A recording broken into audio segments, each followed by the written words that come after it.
Drama ini dimulai dengan pengenalan mengenai apa sebenarnya game Squid tersebut.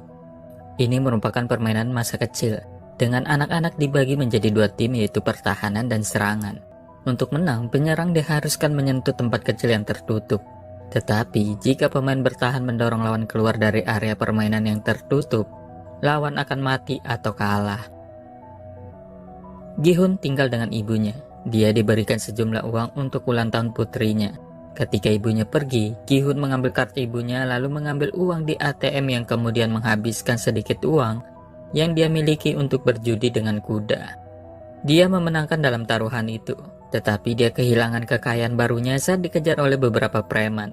Ketika itu dia menabrak seorang wanita bernama Sebyok yang nampaknya telah mencuri uangnya.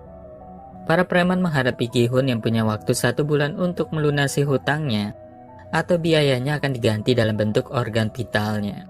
Dia bahkan menandatangani dengan darahnya untuk membuat semuanya resmi. Mengingat ini ulang tahun putrinya Gayong, Gi-hun berusaha untuk memenangkan sesuatu dari mesin cakar yang dibantu oleh anak kecil. Dan hadiah yang dia menangkan untuknya adalah pemantik api dalam bentuk pistol. Gi-hun memberikan hadiah untuk putrinya tersebut.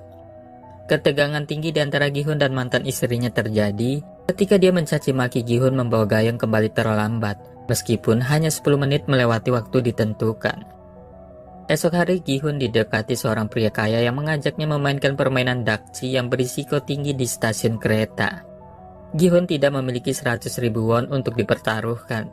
Jadi setiap kali dia kalah di setiap ronde, dia membayar kerugian dengan tamparan di wajahnya. Tidak lama dia akhirnya memenangkan satu ronde dengan mendapat 100.000 dolar. Akan tetapi segera Gi-hun dikejutkan saat pria ini tampaknya tahu segalanya tentang dia, termasuk riwayat pekerjaannya dan hutangnya saat ini. Pria ini memberi kartu nama kepada Gi-hun sebelum pergi. Gi-hun kembali ke rumah. Ibunya mengatakan kepadanya bahwa Gayong akan pindah ke Amerika tahun depan. Agar Gayong bisa mendapat hak asuh anak, Gi-hun harus membuktikan bahwa dia dapat mendukungnya secara finansial. Putus asa karena uang, Gi-hun menghubungi nomor di kartu nama yang diberikan kepadanya sebelumnya dan setuju untuk berpartisipasi. Lampu merah, lampu hijau ternyata menjadi kata sandi untuk bergabung, yang melibatkan menaiki angkutan orang bersama dengan penumpang lain, yang semuanya termasuk Gi-hun dia menghirup gas sehingga tidak sadarkan diri selama perjalanan. Ketika dia bangun, dia mengenakan baju olahraga berlabel 456. Ada 455 pemain lain, semuanya secara bersamaan terbangun di menara tempat tidur susun biasa. 001 seorang pria tua yang mencoba mencegah demensia dengan menghitung peserta. Dia menderita tumor otak. Lalu nomor 067 bernama Sebyok, wanita muda yang pernah Gi-hun tabrak sebelumnya yang mungkin mencuri uangnya saat dia menangkan dari perjudian kuda. Wanita ini memiliki beberapa masalah dengan 101 bernama Doksu, tipe gangster yang jelas yang tidak senang padanya. Semua staf penjaga di sana mengenakan baju dan topeng yang dihiasi dengan persegi atau lingkaran simbol yang sama.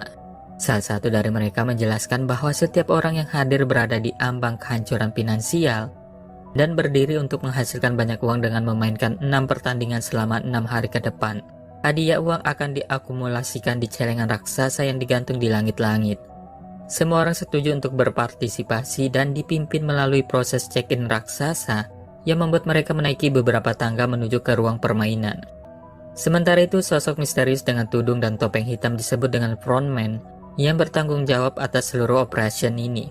Meskipun ia kemudian mendapat telepon dari seseorang yang menunjukkan bahwa ia mungkin memiliki majikan di atasnya.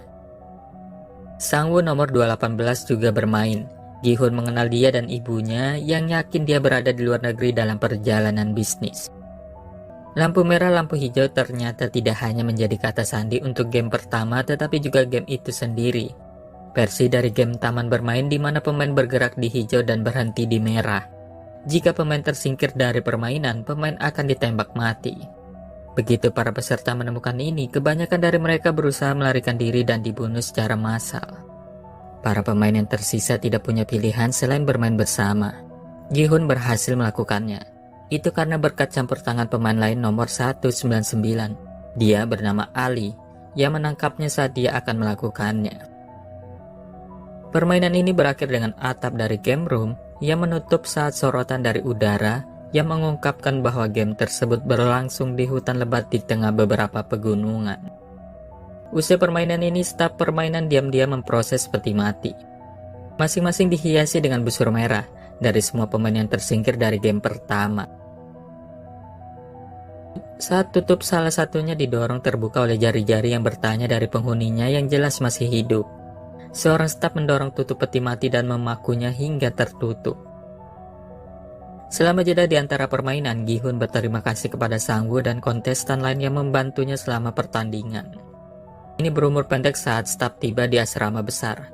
Hanya 201 orang yang selamat dari putaran pertama. Sang-woo memutuskan untuk mengatur kudeta dan mencoba membuat para pemain memilih mayoritas untuk menghentikan permainan sepenuhnya dan kembali pulang. Sebelum mereka memilih, seorang staf datang menghitung jumlah hadiah uang. Dengan 100 juta won per kontestan, sudah ada 25,5 miliar won untuk diperebutkan. Jika mereka semua berhenti, uang ini akan dibagikan kepada yang meninggal, tetapi yang hidup akan pulang tanpa membawa apa-apa. Pemungutan suara turun dengan player 001 memberikan suara yang menentukan. Dia memilih untuk tidak terus bermain, mengakhiri proses sepenuhnya. Setengah ruangan sangat gembira, yang lain tidak begitu banyak. Tepat sebelum mereka dibuang kembali ke kehidupan lama mereka, kelompok itu belajar bahwa mungkin ada kesempatan lain dalam waktu dekat jika mereka berubah pikiran. Gi-hun dibuang dengan Sebyuk, sosok yang mencuri uangnya, yang sepertinya bukan kebetulan. Sementara Sang-woo yang bersama Ali, Sang-woo mengisi daya teleponnya untuk menemukan pesan dari pihak berwenang terkait masalah pribadinya terkait hutang. Tapi dia masih bermurah hati bersedia membayar makanan Ali dan perjalanan pulang dengan bus. Gi-hun pergi ke polisi mengenai permainan mengerikan ini. Para petugas berpikir dia konyol. Ketika Gi-hun menunjukkan kartu nama asal permainan itu, nomor tersebut diteruskan ke seorang wanita acak yang mengaku tidak memiliki pengetahuan tentang permainan apapun. Kembali ke Sangmundong, Gi-hun berhubungan kembali dengan Sang-woo. Ia memberinya gambaran singkat tentang kesulitan keuangannya. Dia telah berhutang 5 miliar won. Dia menggunakan rumah dan toko ibunya sebagai jaminan keuangan. Tidak lama Gi-hun menerima telepon dari rumah sakit mengenai ibunya. Sampai di sana dia menyadari ibunya menderita diabetes dan bahkan kakinya bisa diamputasi. Tetapi dia tahu mereka berjuang untuk uang dan tertatih keluar. Gi-hun meminta ibunya untuk melakukan pengobatan dengan memanfaatkan asuransi mereka. Tetapi ibunya mengatakan itu sudah ditutup karena Gi-hun yang menghabiskannya. Saat ibunya berjalan menjauh, dia berjanji untuk memberinya semua uang yang dia butuhkan. Di tempat lain, Sebyuk menemui adiknya di panti asuhan. Adiknya menagih janji kepada Sebyuk untuk mengeluarkannya dan menemukan ibu mereka. Sebyuk mengatakan kepada adiknya dia akan membawa ibu dan ayahnya, berjanji akan berkumpul serumah di tahun depan. Sementara itu Ali bagaimanapun sedang kacau oleh bosnya. Bosnya ini menolak memberinya uang yang menjadi hutangnya, dan pada akhirnya menyebabkan pertempuran kecil di antara keduanya. Satu hal mengarah ke yang lain dan Ali telah membuat tangan bosnya hancur. Saat si bos menjatuhkan uang, Ali mengambilnya dan berlari. Kembali ke rumah, dia berbicara kepada istrinya, menyerahkan uang dan memintanya untuk berkemas dan pergi. Di tempat lain, ibu Sang-woo dihampiri oleh polisi untuk penangkapannya terkait penggelapan dana. Ini tentu saja membuat ibunya terkejut. Gi-hun bertemu dengan player 001. Keduanya berbagi ramen dan soju kering di luar toko. Dengan 001 memutuskan dia akan kembali untuk memasuki permainan. Sementara itu Doksu sebenarnya dia bukanlah bos mafia sesungguhnya. Dia hanya seorang perantara. Ada bos yang lebih besar darinya. Pada saat dia dikepung oleh geng dari Filipina terkait hutang, dia kemudian membunuh rekannya yang telah menjebaknya dan memutuskan melarikan diri.